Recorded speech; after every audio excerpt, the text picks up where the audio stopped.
Hanging out up here in Scribe with a guy we met over the course of the summer. Actually, I met him many years ago when he was running dirt over at Brewery, but Mike Bruno just had himself quite the season. He was the Rookie of the Year in the Super Modified division at Oswego Speedway, finished 11th in the points, and actually won a feature. Not many rookies, if you follow Oswego, rookies don't win features at Oswego, but he did back on June 12th. He also ran the new 350 Superclass, had a couple of wins there, did double duty on 13 race nights, so that's 26 races there. Also ran dirt at the end of the year. He ran an Outlaw Weekend at Fulton, Weed Sport during Super Dirt Weekend. Of course, he did Super Dirt Weekend. Unfortunately, did not qualify in those events, but we'll talk a little bit more about that at first. But Mike Bruno joins us for a season in review. First of all, how you doing, man? I'm doing good. Happy with the way the season went? I would imagine we probably are, right? We're content. We racked up a few race cars, which nobody likes to do, but we won the championship and were able to pull off a feature win in Super Modified, so that's pretty stellar for how much we had going on. Were you hoping for a win in a Super, thinking maybe it was possible, or did you kind of expect it? Anybody that shows up to Speedway and doesn't expect to win or plan on winning, they shouldn't be in a race car, in my opinion. So we definitely had the plans to, but I knew we were going up against some pretty stout competition at the Speedway. So I didn't have my hopes up for it, but I was expecting one. So it kind of fell in our lap. I like the way you put that. That's right. Why toe another racetrack if you think you're going to finish 20th? You got to find something else to do. Maybe a golf league might be more up your That's exactly alley. He's going to get the questions that everybody gets. I don't know how many of them we're going to get to because I did one thing I wanted to make sure I asked him about at the end. Best night of the 2021 season. Was it that win or was it maybe something else? Yeah, June 12th, absolutely. It was growing up around Oswego Speedway for my entire life and seeing the guys, Jeff Hallbrook and Bobby Magner, Davey Tritech. Bobby Magner was working on Super with us, and to win a Super Modified feature at Oswego Speedway, something growing up never thought you were going to be able to do. Yeah. And to be able to be there with my family and my friends and close people, that was perfect. Yeah, I can only imagine what that must have been like, standing on the front stretch, realizing you're standing next to a Super and you just won. I mean, that had to be an amazing feeling. Yeah, it took me a while to get out. I was. Oh, really? Yeah, I was sapping little baby. So as soon as we went down the backstretch, I started tearing up. I didn't even take the checkered flag yet, and I don't know why. I knew I had it going down the backstretch, and it was just all sorts of emotions. My girlfriend kind of put it best. All the times of all years kind of hit you from starting out with the three-wheeler I did a three-wheeler race when I was super young, and the Mod Light and all the hard times and effort and long nights and everything kind of hit me all at the same time. So that was pretty special. Yeah, because nobody lucks into a win. I don't care what anybody says, right? No. There's so much. People, you don't just win races at the Speedway. You win them here at the shop and endless hours and effort and learning and stuff like that. What you learn on those bad nights too. Oh yeah, you definitely learn from the bad nights. Yeah, it all contributes to it. Worst night of the season, what was that? I'd probably say the second week. We took a pretty bad wreck down the backstretch with the 350. It was our first 350 that we ran this year, and we destroyed the car. Ended up flipping it, and top wing fell off and stuff. So that was probably the worst night. It was a beautiful, super fast race car. We were always quick in that car, and it's at a scrapyard right now. And I think all the parts that we saved from it are about in a tote and a half in the back room. That was all we had left. That was it. It destroyed the whole thing. So that was probably the worst one. So what did we do then? Did we have another 350? Yeah, luckily, my partner Rich, he had the Bodner car, and I have another 350. It's at my father's shop, so we have ample supply of cars. So we to win the championship this year in the 350 series, took 3 cars. With the first car that we started with that we destroyed, this car ended up wrecking one night, and we luckily brought our third car because we knew we were tight for the points championship.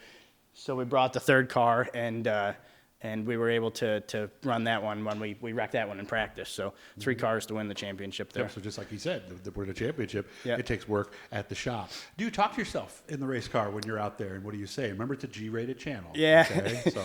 My girlfriend asked me this one time when she heard somebody on a video, and I don't know that I talked to myself.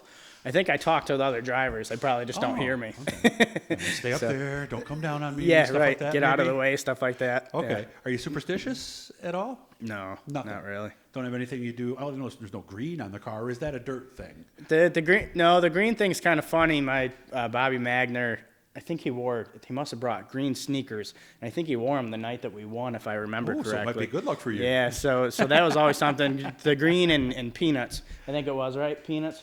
Yeah, my old man, they always said you couldn't have peanuts in the track. I never understood why. That's just like you said, everybody. Do you know why? No, nobody knows why. Nobody I've ever talked to has ever told me why. Yeah. I guess maybe they're taking time off and eating peanuts around the car, so maybe they overlooked something. That's about the only thing that I can think of at that point. Do you eat on race day? Oh, I eat like a fat kid. Really? Oh, yeah. You're different than probably 75-80% of the people I know. Oh, no yeah. nervous stomach, nothing like that? My girlfriend brings us pretty stellar food every Saturday, and I make sure I get my helpings. Were you always that way even as a kid? Yeah, I've never had any problem with that one. So he's the first guy this year in the season review to actually say that. So, yeah. So that is a little bit surprising to me at that point. All right, when did you start? How old were you again? I think I was 14 when we got in the mod light, when my father bought me the mod light, and we did a little bit of go-kart racing before that at the road course at Oswego and stuff, but we jumped into the mod light at 14. So if you could take a time machine today, go back and talk to 14-year-old Mike Bruce, what would you tell him? Oh, geez. I like this question. Yeah, this is a tough one. You could go on for hours about this one. It's just basically everything that it was. My father taught me, work hard. I didn't clean the panels on the mod light when I was younger, and he had somebody else drive it for Dirt Week, and that was enough of a lesson learned, and I've busted my tail for years to get where we're at, and luckily I've run into good partners and people that have helped me out, but I really busted my tail, and that's kind of how you get what you want, so. So work hard would be the message, for somebody, I never thought we'd have the ability to be able to run at Oswego Speedway, and now here we are, winning in a super modified and racing a super modified weekly and 350s, and I got my brother in a car and everything like that, so you just continue busting your rear end and make your dreams happen. Yeah, and would you tell yourself that eventually you're going to win at Oswego, or would you let yourself find that out along the way? I'm a winner. I'm a winner. I don't settle for anything less. I don't even like podium finishes anymore. So I would have definitely told myself to be a winner. Okay. And just because we only have a few minutes left on this deal here, I wanted to make sure I got to a couple of these questions because you were talking about this. Mike, actually, remember, he did dirt, went to asphalt, now back to dirt, had tough luck, didn't qualify for the 3 shows he did. You talked about dirt guys going to asphalt and asphalt guys going to dirt. Does one have an advantage over the other, in your opinion? At their own track, they would. If dirt driver's going to have an advantage over an asphalt driver on dirt, and I think vice versa. No, I mean a dirt guy trying to learn asphalt, and let's say an asphalt guy trying to learn dirt. No, is one better as a trainer? I don't think so. You're more aggressive on the wheel in the dirt car without a doubt, where asphalt drivers are definitely more smooth. So I think an asphalt driver might have an advantage on a slick track on a dirt car. I see. Maybe not over somebody that's experienced, but one and the same. It's a driver's a driver. He'll be able to figure out a racetrack in a car. It's just a matter of giving enough seat time and making it happen. And you told me there were some things you weren't expecting from the Sportsman, like you had to drive it harder or something, you said? Yeah, well, we ran the 358, which was the small block modifieds. Oh, you did do the small block. Yeah, we didn't do the Sportsmans, but they were just having to keep the cars on the right rears. As soon as if you let out a throttle in any bit, the cars would just settle, and once they settled, you might as well just drive it into the wall. There was no more getting the car to turn, so it was just we didn't have enough time to kind of learn it all. Okay, we're gonna try it again. Yeah, we're going to play with it some in the springtime. We still got the car. Rich plans on keeping it, and you've got a brand new Morrison engine, so we're going to go play with it some in the spring and summer and see what happens. Well, there are some Saturday nights that Oswego's off and Fulton is running, so that would make sense to go down there and try that. Yeah, right? We'll run some of the more local shows and get some more seat time for sure. Anything you're looking to upgrade here in the shop? Just about every car. The championship 350 car is getting redone with some upgrades. So we got a new super frame back here. We're going to build a brand new 350. Okay. Me and my father and my girlfriend Carly, we're going to do that. And she helps?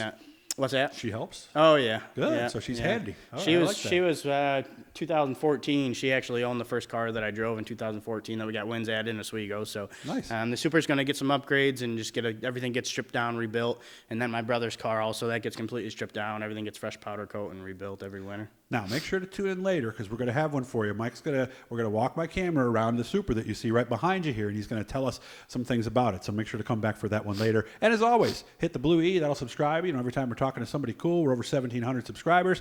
So share, like, surprise, support if you can.